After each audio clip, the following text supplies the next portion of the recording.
Possibility है कि किसी की एंट्री हो, तो इस दरवाजा वो सारे के सारा इसके आगे ले आके इकट्ठा कर दे। हिफाजत खुद इख्तियारी जो है वो हर इंसान को हासिल है। ऐसे मैं अपनी तरफ मोड़ रहा हूँ, आपकी तरफ मोड़ रहा हूँ तो गलत है। ठीक है, ये है आपसे कि अगर नमाज पढ़ने के लिए जाना हो तो इसको वहाँ जमा करवाना या अपने साथ लेके जाना? तो गार्ड से ही पूछा जाएगा कि जी हाँ जी आप क्यों नहीं थे यहाँ पे। या तो स्कूल में बच्चे आते हैं तो एक एक करके इन होता है। जब छुट्टी होती है तो सारे बच्चे दौड़ के बाहर निकलने की कोशिश करते हैं। रोक नहीं सकते, तलाशी नहीं ले सकती, वो पब्लिक प्लेस होती है। कुछ अरसा पहले जो है वो एक अटैक हो चुका है स्कूल के ऊपर, और बच्चे जो हैं उसके अंदर जो है काफ़ी शहीद हो चुके हैं। ठीक है, तो इस तरह की कोई कार्रवाई जो है उसको आपने मद्देनज़र रखना है कि वो पॉसिबिलिटी है कि वो ऐसी कोई चीज़ हो। एक तो एक्सेस कंट्रोल तो आपने करनी है अपनी जगह पे, ठीक है, लेकिन एक ये भी इसका जुज़ है कि आपने बच्चों को इस लिहाज से सोचना है। अब बच्चों को भी हम थोड़ा सा ट्रेन करेंगे कि बच्चों ने क्या करना है। असल में एक आदमी जो है या दो आदमी सिक्योरिटी के, वो इतने सारे बच्चों को तो नहीं वो कर सकते, उनकी हिफाजत कर सकते, या उनको जो है बॉडी कवर नहीं दे सकते, या उनका जो है वो नहीं कर सकते। ठीक हो गया। अब बच्चों ने इसमें क्या करना है कि जब वो फायरिंग की आवाज़ होती है या ब्लास्ट की आवाज़ होती है तो सारी भगदड़ मच जाती है, और वो टीचर्स और जो बच्चे हैं वो खुले मैदान में आ जाते हैं, वो गेट की तरफ भागना शुरू कर देते हैं, जिसकी वजह से कैजुअलिटीज ज़्यादा हो सकती हैं, ज़्यादा लोग जो हैं वो उसमें ज़्यादा नुकसान हो सकता है, जानी नुकसान ज़्यादा हो सकता है। तो बच्चों ने क्या करना है, बच्चों ने करना ये है कि वो उन्होंने सारी की सारी बच्चे जो हैं वो क्लास में चले जाएंगे। ठीक है, और क्लास के अंदर वो जो उसकी खिड़कियां हैं उससे नीचे, डेस्कों के नीचे वो घुस जाएंगे, और उससे घुस जाएंगे, और उससे पहले वो ये करेंगे कि जितने भी जो फर्नीचर है, जो डेस्क हैं, जो भी अलमारी है उस क्लासरूम के अंदर, उसको सब के सब, जैसे ये दरवाज़ा है, ठीक हो गया, यहाँ से जो है वो कोई पॉसिबिलिटी है कि किसी की एंट्री हो, तो इस दरवाजे को बंद करके, चाहे बेशक ये लकड़ी का दरवाजा है, ठीक हो गया, इस दरवाजे को बंद करके, बंद करने के बाद क्या करना है कि जितना फर्नीचर होगा वो सारे के सारा इसके आगे ले आके इकट्ठा कर दे। ठीक है, जितना बारी इसको कर सकते हैं। ठीक हो गया। अब ये दरवाजा जो है वो किसी से खुलेगा नहीं, और दूसरा ये है कि अभी खतरा ये हो गया कि आप विंडो से जो है, खिड़की से जो है वो कुछ बम का शेल या जो है फायर कोई कर दे, तो वो फिर पॉसिबिलिटी है कि वो जानी नुकसान उससे हो। तो उसके लिए ये ज़रूरी है कि बच्चे जितने भी हैं वो डेस्क के नीचे जो है वो घुस जाएं, डेस्क के नीचे घुस जाएं, और लाइटें ऑफ कर दें। बेशक दिन के टाइम भी बाज़ औक़ात क्लासों में अंधेरा होता है, और वो अंधेरा जो है वो अंधेरा होता है, इस वजह से वो जो है लाइट जलाई जाती है, तो लाइटें ऑफ कर दें और उसके नीचे, डेस्कों के नीचे घुस जाएं, और रिलैक्स, मतलब रिलैक्स का मतलब है कि ज़ाहिर वो रिलैक्स तो नहीं रह सकते, हालात ऐसे हैं, लेकिन खामोश रहें, जैसे किसी को पता ये चले कि यहाँ पे जो क्वांटिटी है लोगों की, जो बच्चों की क्वांटिटी है वो कम से कम है। ठीक है, इस तरह से हम एक बच्चे ये कर सकते हैं कि अपना जो जानी नुकसान है, ये बच्चों को ट्रेन करने की ज़रूरत है। ये कोई भी आदमी कभी भी किसी अंडरटेक आएगा, कोई ब्लास्ट होगा या कहीं जो है फायर का होगा, कहीं भी उसकी जान पे बनेगी, तो वो भगदड़ मचाएगा। ठीक हो गया, वो भगदड़ मचाएगा और वो ऐसी हरकतें करेगा कि वो उससे जो है नुकसान हो सकता है। अच्छा, अब ट्रेनिंग जो है, अगर आपने जो है वो ट्रेन किया है, चाहे वो बड़े लोग हैं, चाहे वो बच्चे हैं, चाहे किसी भी लिहाज से, वो आपकी मसल मेमोरी, आपका जो मसल है, एक तो आपने देखी किसी वीडियो देख ली, आपने देखा जी फायर ऐसे करते हैं, ऐसे खड़े होते हैं, ऐसे चलाते हैं, वो तो आपने देख ली, आपको समझ आ गई। लेकिन आप जब तक प्रैक्टिकल नहीं करेंगे तो मसल जो मेमोरी है, जो आपकी मसल्स हैं, इसकी मेमोरी, इसको मसल्स भी याद रखते हैं चीज़ों को। ठीक है, ऐसे किया, ऐसे किया, या फिर आपको छुपना सिखाया तो ऐसे छुपना है, ऐसे डाउन होना है, ऐसे होना है, ज़मीन पे इस तरह लेटना है। तो ये सारी चीज़ें जो हैं वो मसल मेमोरी, ये उस वक्त होती है जब फिजिकल ट्रेनिंग होती है। फिजिकल ट्रेनिंग का मकसद ये है कि जब आदमी जो है वो जिस्मानी तौर पे जो है वो ट्रेन होता है। ठीक हो गया। जुबानी कलामी तो ब्रीफिंग हो सकती है, समझाई बात जा सकती है, लेकिन जो फिजिकल ट्रेनिंग है, इसी तरह हम बच्चों को तो वहाँ पे इस स्कूल में ट्रेनिंग कराएंगे कि आपने किस तरीके से जो है वो बचना है और किस तरीके से कम नुकसान हो सकता है अगर ये इनिशिएटिव ले। ठीक हो गया। इसमें कुछ सवाल किसी का? अगर खुदा ना करे ऐसा कोई वाक़या आ जाता है सामने, तो हमें आर्डर है फायर करने का? है, अच्छा सवाल उन्होंने पूछा है। फायर करने का आर्डर एक चीज़ होती है, हिफाजत खुद इख्तियारी जो है वो हर इंसान को हासिल है। हर इंसान अपनी हिफाजत के लिए किसी दूसरे को अगर उसका अगवा होने का खतरा है, उसका जान से मरने का खतरा है, या उसकी इज्जत लूटने का खतरा है, तो वो दूसरे को जख्मी कर सकता है। और लेकिन उसका तरीका है, उसका तरीका क्या है? रूल्स ऑफ एंगेजमेंट ये कहते हैं कि सबसे पहले आपको अगर मौका मिलता है तो आप उसको अलर्ट करें, खबरदार नजदीक नहीं आना, गोली मार दूंगा। फिर आपने अपनी आड़ भी ले लेनी है, ठीक है। और हो सकता है कि वो आपके वेपन कॉक करने से या एक आध हवाई फायर करने से वो बंदा वहां से निकल जाए। अगर नहीं निकलता और आप समझते हैं कि आपकी जान के ऊपर है या आपकी क्लाइंट की जान के ऊपर है, तो फिर वो कोशिश करें कि उसको नाफ से, ये बिल्कुल आखिरी स्टेप है, ठीक है। इससे पहले आपने बाकी चीज़ें कर लेनी है। एसएसपी, ठीक है। अच्छा, एनएसपी पूरे सब्जेक्ट का नाम है, जैसे नॉर्मल सेफ्टी प्रिकॉशंस, ठीक है। उसमें सबसे पहले मजल इधर, और फिर उसके बाद दूसरी चीज़ यह है उंगली आपके बाहर ट्रैगर्स। फिर उसके बाद है एसएमसी, ठीक है। एसएमसी को याद रखना है लफ्ज़। एस से है सेफ्टी, आपने सेफ्टी देखनी है, इसकी लगी भी है, ठीक है। नहीं लगी तो लगा दें, इसकी सेफ्टी इस तरह ऊपर लगती है, ठीक है। एम से मैगजीन, मैगजीन आपने रिमूव करना है, ठीक है। बेशक उसको पॉकेट में डाल दें, ये अब इसमें राउंड है या नहीं है, ठीक है। अच्छा, फिर उसके बाद जो है आपने सी से चैम्बर, फिर इसमें मैगजीन उतारनी है, फिर आपने चैम्बर चेक करना है। अब चैम्बर में जो है वो आपने इसको नीचे ही रख के चेक करना है, और चैम्बर में आपने इस 3 पॉइंट्स चेक करने हैं। वो 3 पॉइंट्स कौन कौन से हैं? नंबर 1 बैरल, ठीक है, ये यहां से यहां तक बैरल है, ये बैरल चेक करना है, ठीक है। नंबर 2 मैगजीन, ये नंबर 1 बैरल, नंबर 2 जो है चैम्बर, ये वाला हिस्सा जो है चैम्बर कहलाता है, और नंबर 3 जो है वो मैगजीन हॉल है। इसको बेशक अगर आप इस तरह करना चाहें, नीचे आपको जमीन नजर आ रही होगी यहाँ से। इसको चेक करने के बाद आपने फिर इसको छोड़ना है, ठीक है। अब इसकी वजह क्या है तीनों जगहों को चेक करने की? हो सकता है राउंड जो है वो आप यूं करें और फंसा हुआ हो और वो फायर हो जाए, नुकसान हो जाएगा, ठीक है। हो सकता है चैम्बर में कहीं हो सकता है लास्ट में जो मैंने कहा मैगजीन होल को देखना जरूरी है, मैगजीन वाला सुराख देखना जरूरी है। हो सकता है ये आपको बैरल में भी राउंड नजर ना आए और चैम्बर में भी ना आए, ठीक है। आप इसको छोड़ दो, और राउंड जो है मैगजीन में आपने उतारी ना हो, ठीक है। ये उसको डबल चेक हो गया ना, मैगजीन उतारी ना हो, यूं किया फिर आपने फायर किया तो मैगजीन से राउंड गया और फायर हो गया, समझ आ गई? इस चीज का आपने ख्याल रखना है। बराबर पंप एक्शन का जो है वो भी तरीका, सबसे पहले आपने उंगली बाहर, फिर इसको जो है ना आपने बैरल मजल जो है वो नीचे रखनी है। हथियार हमने लेना है अपने साथी से, तो किस तरीके से लेना है, ठीक है। जैसे ही हम हथियार दूसरे से लेंगे तो हम जो है इसको फिंगर बाहर, ठीक है, और इसकी जो बैरल है मजल है वो नीचे साइड पर रखें। यही मैंने उस वेपन में बताया था, यही बेस वेपन।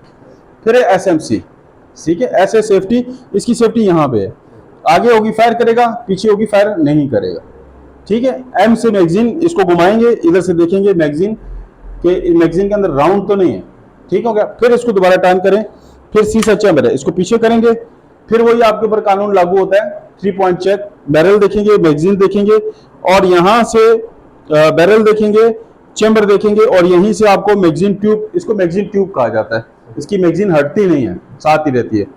साथ ही आपने मैगजीन ट्यूब देखनी है, देखने के बाद आपने इसको रिलीज करना है, रिलीज करने के बाद फिर आपने इसको सेफ्टी उतार के एक क्लिक करना है, ठीक है।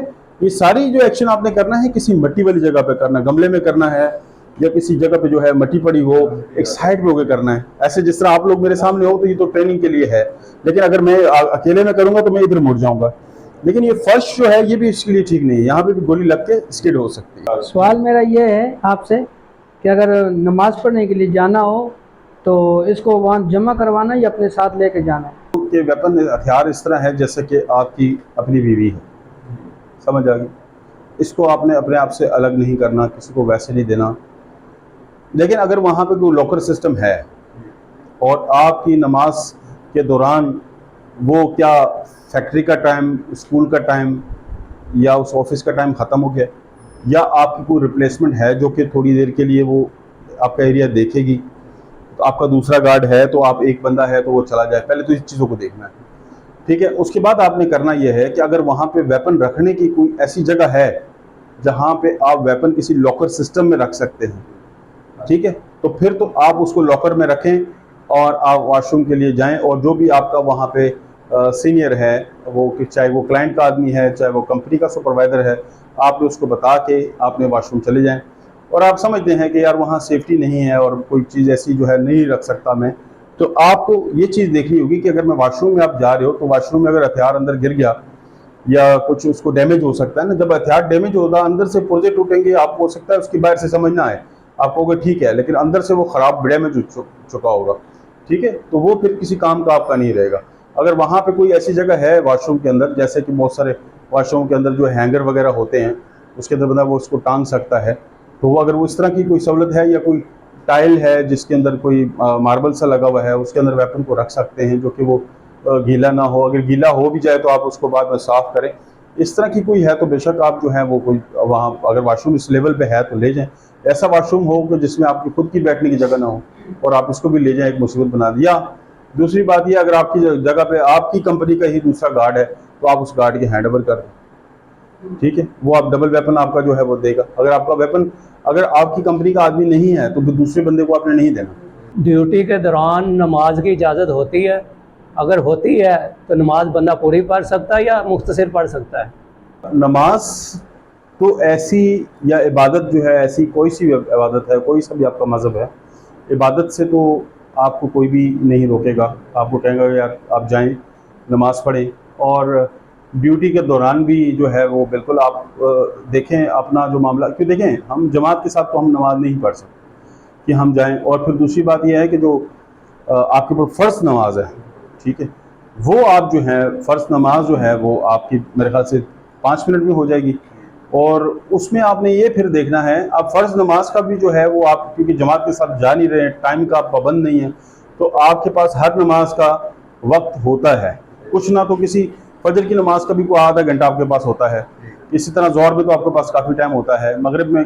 लेकिन कुछ लोग ये करते हैं नमाज को हथियार बना लेते हैं, ठीक है। एक जगह पे मैं था तो वहाँ पे एक गार्ड नमाज पढ़ता था और नमाज के वो काफ़ी टाइम लगाता था, पौना पौना घंटा लगाता था नमाज के लिए। तो मैंने उससे पूछा, मैंने कहा यार तुम इतना घंटा क्यों लगाते हो, पौना घंटा से ज़्यादा तुम्हारा लग जाता है तो तुम क्यों लगाते हो? तो कहने लगा सर मैं जो है ना, जो मेरी पिछली नमाज़ें कज़ा हुई है ना वो मैं पढ़ लेता हूँ।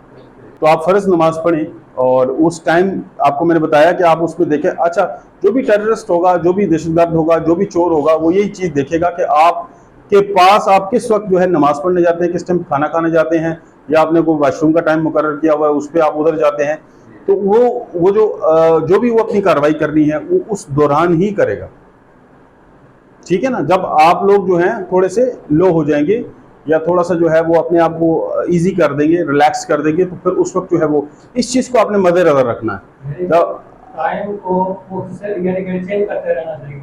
टाइम को चेंज करते रहना चाहिए। जैसे आप नमाज एक दिन आपने अजान हो गई 1 बजे अजान हुई है तो आपने 1:15 बजे पढ़ ली, दूसरे दिन आप 2:30 बजे पढ़ लें, ठीक है, तीसरे दिन आप 2:45 बजे पढ़ लें, फिर आप लेट, तो अपने आप को चेंज करें, खाने का टाइम भी चेंज करें और अपना जो है वो नमाज का टाइम भी जो है जो आपकी इजाज़त है जिसके अंदर कि इस टाइम से इस टाइम तक पढ़ सकते हैं, तो उस टाइम के अंदर वो जो है आप चेंज करें। और नमाज तो फिर इबादत है, वो तो करनी है, और वो जो फ़र्ज़ है और किसी ने पढ़नी है तो बहुत अच्छी बात है, पढ़ें, लेकिन उसको वेपन इस्तेमाल ना करें कि आप ड्यूटी के दौरान तो सारी नमाज़ें पढ़ें और पता चला जो फजर की आपने कोई नहीं पढ़ी क्योंकि आपकी आँख नहीं खुली, फिर आपने इशा की नहीं पढ़ी, जो ड्यूटी के दौरान थी नमाजें वो आपने सारी अदा की हैं। तो इस तरह से वेपन अगर आप एज ए हथियार उसको इस्तेमाल करें अपने रिलैक्सेशन के लिए, तो वो फिर नमाज आपकी जो है मेरा नहीं ख्याल कि वो जो है वो उसका कोई सवाब आपको मिलेगा। सर ज़्यादा स्कूल में जो टीचर हैं ना वो गार्ड को बाहर भेजते हैं सामान लाने को। ये बता रहे हैं स्कूल में भेजती हैं या आपको टीचर भेजती है या आपको क्लाइंट भेजता है, आपको कोई भी बंदा वहाँ से भेजता है, तो एक तो आप उसको कंपनी के नोटिस में लाएं, ठीक हो गया। आपने जो है उसको क्या भी देना है कि मैडम या सर कि मैं तो यहाँ से चला जाऊँगा, मेरा वेपन भी पड़ा हुआ है, उसकी रिस्पॉन्सिबिलिटी किसकी होगी। और दूसरी बात यह है कि मैं जो है यहाँ से चला जाऊँगा तो एक तो इस वेपन को कोई नहीं देखेगा, इस लोकेशन को कोई नहीं देखेगा, दूसरा मेरी जिम्मेदारी जो है वो एज ए सिक्योरिटी की है, और अगर आप मुझे वहाँ भेज देंगे तो फिर ये सारी चीज़ें जो है ना मुझे लुक आफ्टर करनी है। और फिर भी अगर आप समझती हैं या समझते हैं कि मैं वहाँ जाऊँ और ये सारी चीज़ें लेकर आऊँ तो मैं फिर बिल्कुल जो है कोई आप मसला नहीं, लेकिन अखलाकी तरीके से आपने उसको बताना। असल में हमारे गार्ड जो हैं वो करते ही हैं, हथियार रखा और वो सब्जियां और वो दूध और मक्खन और सारा कुछ वो घूमते रहते हैं, ढोते रहते हैं, या तो फिर उस बगले का या उसका काम शुरू कर देते हैं और फिर वहाँ से जो है या तो उसकी गाड़ियाँ धोना शुरू कर देते हैं क्योंकि वो अपने काम को समझते नहीं, ठीक है ना। और जो बंदा अपने काम को समझता नहीं और समझ के करता नहीं, या फिर वो उसके पास वो ट्रेनिंग नहीं होती या उसके पास इतना इल्म नहीं होता कि मेरी जिम्मेदारी और रिस्पॉन्सिबिलिटी है क्या, तो फिर वो बंदा जो है ना अपनी इज्जत को भी ख़त्म कर देता है। और वो फिर क्या होता है कि जब दूसरा गार्ड उसकी जगह पे आता है जो कि वो समझता है कि फिर वो बेचारे के लिए भी मुश्किल वो खड़ी कर देता है।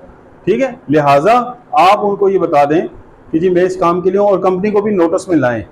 ठीक है, अब आपने इतनी बात उनको बता के आपने ख़त्म कर देनी है, और फिर भी अगर आपने उसको कहना है तो फिर आपने बेशक जो है फिर वो आपने अपनी बात नहीं उससे ख़राब करनी किसी भी लिहाज से। ठीक है, कंपनी वहाँ पे इन्वॉल्व हो जाएगी, कंपनी उनके जो मैनेजर है, हमारा मैनेजर, हमारी कंपनी का मैनेजर, उनकी कंपनी से बात करेगा, उनके उस इदारे के मैनेजर से बात करेगा कि इस तरह की सिचुएशन है, तो आप लोग इस तरह की इजाज़त दे रहे हैं और पीछे कोई मसला हो गया तो फिर उसकी रिस्पॉन्सिबिलिटी जो है वो ज़ाहिर है आप लोगों पे होगी। ठीक है, अब कुछ इदारे रहते हैं जिसको हम वर्बली कहेंगे तो वो कहेंगे अच्छा चल ठीक है यार हम दोबारा नहीं भेजेंगे, या किसी ने भेजा गलती से भेजा दोबारा नहीं होगा। या तो कुछ इदारे ऐसे हैं जिनको हम ईमेल लिखेंगे, रिटर्न लिखेंगे कि भाई इस तरीके से ये हैपेंड हो चुका है और ये जिम्मेदारी जो है गार्ड की है नहीं, और ये आप लोग इस तरीके से कर रहे हैं, तो वो रिस्पॉन्सिबिलिटी बड़ी आ जाएगी आपके ऊपर आ जाएगी। और फिर आप कहें जी गार्ड नहीं है, और फिर गार्ड से फिर ज़ाहिर है जब कोई वहाँ पे कोई मसला होगा, हैपेंड होगा, तो गार्ड से ही पूछा जाएगा कि जी हाँ जी आप क्यों नहीं थे यहाँ पे, या तो आप उन लोगों से मिले हुए हो, आपने उस वक्त लोकेशन छोड़ दी और वो वारदात हो गई, तो क्या जो है बात है, ये तो फिर जिम्मेदारी आपके ऊपर आ जाएगी। फिर आपको वो जी फिलहाल मैडम ने, सर ने मुझे कहा था, वो कहेंगी मुझे तो इस चीज़ का पता नहीं है कि जी गार्ड के हलने से जो मसला होता है तो इसको मुझे मना कर देना चाहिए था, समझ आई। तो वो टोपी आप, उससे बेहतर है कि आप पहले ही उनको इन्फॉर्म कर दें। वो कंपनी के नंबर सबके होने चाहिए, सुपरवाइजर्स के होने चाहिए, आपके पास जो है मैनेजर का नंबर होना चाहिए। तो स्कूल में बच्चे आते हैं तो एक एक करके इन होता है। जब छुट्टी होती है तो सारे बच्चे दौड़ के बाहर निकलने की कोशिश करते हैं। उस दौरान गार्ड को क्या करना चाहिए? लोग आते हैं तो उस वक्त जो है एक एक करके आते हैं, ज़ाहिर है वो अपने टाइम से अलग अलग टाइम से आते हैं, और अलग आपने जो है, क्योंकि कुछ जगहें ऐसी होती हैं जहाँ पे आप लोगों को रोक नहीं सकते, तलाशी नहीं ले सकती, वो पब्लिक प्लेस होती है। स्कूल जो है वो पब्लिक प्लेस है, अस्पताल जो है वो पब्लिक प्लेस है, और शॉपिंग मॉल जो है वो पब्लिक प्लेस है। तो उसमें सिक्योरिटी वाला हर एक को रोक के नहीं कह सकता कि यार तुम किधर जा रहे हो, तुम किधर आ रहे हो, तुम किधर। ठीक हो गया, आपकी जो जिम्मेदारी है वो उस वक्त जो है ये देखना है कि बच्चे ही आ रहे हैं या उनके वालिदैन आ रहे हैं। वो अननोन आदमी तो नहीं आ रहा, वालिदैन अक्सर आएंगे तो बाहर से छोड़ के वो चले जाते हैं, वो अंदर इन हुए अपनी क्लास में चले गए। अब जब छुट्टी के दौरान जो है वो, क्योंकि भगदड़ मचने का खतरा होता है, तो उसको थोड़ा सा आपने उधर कंट्रोल करना है। और अगर आप नज़र रख सकते हैं तो छोटे बच्चों पर नज़र रखें, वैसे कैमरे भी वहाँ लगे होते हैं कि बच्चे जो हैं वो, ये अगर आपने माइंड में रख लिया ना कि बच्चा जो है वो किस वक्त आया है और किस वक्त गया है, और अगर आप ये माइंड में रख सकते हैं, इतना याद रख सकते हैं, क्योंकि बहुत ज़्यादा तादाद में लोग होंगे, तो बच्चा जो है वो किसके साथ आता है और किसके साथ जाता है। ठीक है, अगर जिसके साथ आया, अच्छा एक तो ये टाइम है रूटीन का है कि वो सुबह 8 बजे आया और 1 बजे चला गया, ये तो रूटीन का टाइम है। इसमें आप जो भी जो ऑब्जर्वेशन हो सकती है, जो देख सकते हैं वो किसके साथ आ रहा है, किसके साथ जा रहा है, और उस दौरान आपने ये करना है कि कोई ऐसा जो है कोई और आदमी जो है उस दौरान अंदर ना आए। ठीक हो गया। और दूसरी बात ये है कि एक स्पेशल केस हो जाता है कि कोई बच्चा जो है वो 8 बजे आया लेकिन वो 1 बजे नहीं जा रहा, वो जा रहा है 10 बजे या 11 बजे। ठीक हो गया। अब उस बच्चे का जो है वो स्पेशल केस हो गया, उस बच्चे को आपने उधर रोकना है। ठीक है, और आपने सर से, मैडम से क्लियर करना है कि उसके पास कोई उन्होंने चिट दी, कोई पास दिया, या उसको कोई बंदा जो है उसका जो उसके पेरेंट्स या उसका कोई भी बंदा उसका जो उसको लेने आया हो उसके घर से, क्या वो उस बंदे के साथ जा रहा है और वो सर को और मैडम की इजाज़त से जा रहा है, क्योंकि वो लोग ज़्यादा जानते हैं ना, जो सर हैं, जो मैडम हैं, जो अंदर बैठी हुई होंगी, टीचर होगा, वो ज़्यादा जानते हैं, तो वो आपको अलाउ करते हैं। अच्छा ठीक है जी, ये लड़का, ये इसका मामू है या चाचू है, इसको पहले छुट्टी में लेके जा रहा है, तो आप इसको ले जाने दें। ठीक हो गया। अगर वो अकेला जा रहा है तो फिर आप रोकें, क्योंकि उसने पता नहीं वो वॉशरूम के बहाने उधर से आया हो और पता चले कि वो टुल्ला मार के जा रहा है, और जब वो बाहर चला जाएगा और वो 10 बजे 11 बजे वो चला गया है और वो पता चले दोस्तों के साथ घूमने चला गया या किसी और काम से चला गया, और वो बंदा जो है वो बच्चा उधर स्ट्रक हो गया, उसके साथ कोई हादसा हो गया, तो वो आप ना सड़क से रोक सकते हो उन बच्चों को, ना वो सड़क से जाए, ना वो किसी के साथ आए हैं। पिक एंड ड्रॉप जो है उनके घर की अपनी जिम्मेदारी है, छोटे बच्चे उनके लेने आता है घर से कोई, बड़े बच्चे जो हैं वो खुद ही चले जाते हैं और खुद ही आ जाते हैं, उनमें तो कोई ऐसा वो नहीं है। ठीक है, अब टाइमिंग जब अलग हो जाए तो फिर वो थोड़ा सा हो जाता है कि उस वक्त वो किसी के साथ गया, अगर गया तो आपने वो पेरेंट्स में से किसी ने कॉल की हो या किसी ने यार इसको छुट्टी दे दें, उसने छुट्टी दे दी और फिर आपने पूछ के छोड़ना है कि जी सर मैडम ये बाहर जा रहे हैं, इनको मैं छोड़ दूं बाहर, वो कहेंगे हाँ भाई फलां ने मुझे कॉल किया, आप इसको जाने दें। सिक्योरिटी गार्ड की जो मकसद है, उसकी जो ड्यूटी है वो है क्या, गार्ड क्यों जो है वो वहाँ पे ज़रूरत पड़ती है। गार्ड की ज़रूरत इसलिए पड़ती है कि वहाँ पे फिज़िकली वो जो है चीज़ों को रोकथाम कर सके। ठीक है, हाथों से, अपनी आँखों से, अपने कान से कोई आवाज़ सुननी है, अपने नाक से कोई स्मेल कहीं से आ रही है, तो आप फिज़िकली बंदा जो है इसलिए खड़ा किया जाता है कि वो किसी को रोकथाम करे। एक्सेस कंट्रोल एक चीज़ होती है जो कि आमदोरफ्त को कंट्रोल करने के लिए। ठीक है, आमदोरफ्त कंट्रोल जो है वो क्या चीज़ है कि जो भी बंदा आपके अंदर आ रहा है, आपने ये मेक श्योर करना है कि वो बंदा जो है मजाज है। मजाज का मतलब है कि वो उसकी अथॉरिटी है कि वो अंदर आए वहाँ पे, और अगर वो अंदर आ रहा है तो वो क्या है, वो मुलाजिम है वहाँ का, या वो वहाँ का जो है ठेकेदार का किसी का आदमी है, या वो मेहमान है। इसी तरह की वो आमदोरफ्त हो सकती है। अगर इन तीनों में से वो कैटेगरी से नहीं है वो, तो फिर इसका मतलब है कि वो मजाज आदमी नहीं है, जिसको इजाज़त नहीं है कि वो वहाँ पे आए, तो वो फिर आपका काम है उसको रोकना। सर किससे मिलना है, या खातून है तो मैडम किससे मिलना है, आप थोड़ा रुक जाएं, मैं जो है वो सर को बताता हूँ या मैडम को बताता हूँ, और मैं उनसे पूछ के तो फिर आपको जाने की इजाज़त दूंगा। ठीक हो गया। और फिर आपने उनको, अगर वहाँ पे कोई वेटिंग रूम है तो वहाँ बैठा देना है, क्योंकि मुख्तलिफ़ जगहों की सिक्योरिटी का सिस्टम मुख्तलिफ होता है। ठीक है, एक एम्बेसी की सिक्योरिटी जो है वो ज़रा डिफरेंट किस्म की होगी, एक गत्ता बनाने वाली फैक्ट्री की जो सिक्योरिटी है वो डिफरेंट किस्म की होगी, एक स्कूल की सिक्योरिटी जो है वो डिफरेंट किस्म की होगी, एक घर की सिक्योरिटी जो है वो डिफरेंट किस्म की होगी। तो बाज़ जैसे फैक्ट्री है या कोई ऑफिस ऐसा है जिसके अंदर बैठने की जगह दी जाती है, बनाई जाती है कि यहाँ पे बैठ के जो है वेटिंग एरिया में वो जो है वेट करेगा जो भी मेहमान है। फिर आप उनसे पूछेंगे, वो आपको परमिशन देंगे, हाँ ठीक है जी इन्होंने फलां साहब से मिलना है तो इनको आने की इजाज़त दें, और फिर आपने उसको जाने की इजाज़त देनी है। अब उसमें यह है कि कुछ जगहों के प्रोटोकॉल्स ये होते हैं कि आपने जो है उसका रखना है शनाख्ती कार्ड, या नहीं रखना, या फिर एंट्री करानी है। ठीक है, कोशिश करें कि एंट्री जो है वो खुद करें उसकी, क्योंकि अगर आप उसको एंट्री उससे कराएंगे तो वो गलत एंट्री कर सकता है ना, अपना शनाख्ती कार्ड नंबर गलत लिखेगा, अपना नाम गलत लिखेगा, अपना जो है वो साइन गलत तरीके से करेगा, तो फिर आप रिकॉर्ड कभी मांगेंगे तो आप वो रिकॉर्ड पेश करेंगे, तो जब वो रिकॉर्ड पेश होगा, जब उसको देखेंगे तो वो उसका जो है ना फ़ोन नंबर ठीक होगा ना शनाख्ती कार्ड ठीक है, तो आपको पता नहीं चलेगा कौन बंदा आया था इन दिनों में, इस तारीख के अंदर, और इस टाइम से इस टाइम के अंदर जो है वो ऑफिस के अंदर वो रहा है, और इस टाइम के अंदर वो बाहर चला गया। ठीक हो गया, एक तो इस बात का ख्याल रखना। दूसरी बात यह है कि जो हमारी जिम्मेदारी है सिक्योरिटी गार्ड की, वो है 4 चीज़ें। ठीक है, नंबर 1 जान। ठीक है, जो भी अंदर क्लाइंट है उसकी जान की हिफाजत करना जो है वो हमारे गार्ड की जिम्मेदारी। ठीक हो गया। दूसरा है माल उसका जो है, जैसे अंदर उसका कोई भी सामान है उसकी। ठीक है। तीसरा है उसके डॉक्यूमेंट्स, जो कागजात होते हैं। कोई कागजात जो है वो आपके कोई बंदा लेके जा रहा है वहाँ से, आपको पता चला कि ये जो है वो अनलीगल काम कर रहा है और इसका काम नहीं था यहाँ से ये लेके जाए और ये डॉक्यूमेंट्स उठा के और ये लेके जा रहा है, तो फिर उसका काम है आपको उसको रोकें अगर आपकी नज़र में आ जाते हैं। वैसे डॉक्यूमेंट्स तो ऐसी चीज़ है जो कि हो सकता है कि आप उसको नज़रअंदाज कर दें या ना देखें, या आप समझें कि यार ये कोई लेके जा रहा है कोई ऐसी चीज़, तो फिर और चौथी जो चीज़ है वो है इमेज, उसका इज़्ज़त। ठीक है, इज़्ज़त और वक़ार जो है, अगर उसको कोई इधर खड़े होकर बेइज्जत कर रहा है आपके क्लाइंट को और आप उधर चुप करके सुन रहे हैं, तो फिर ये आपने फिर उसका वहाँ पे वो नहीं किया।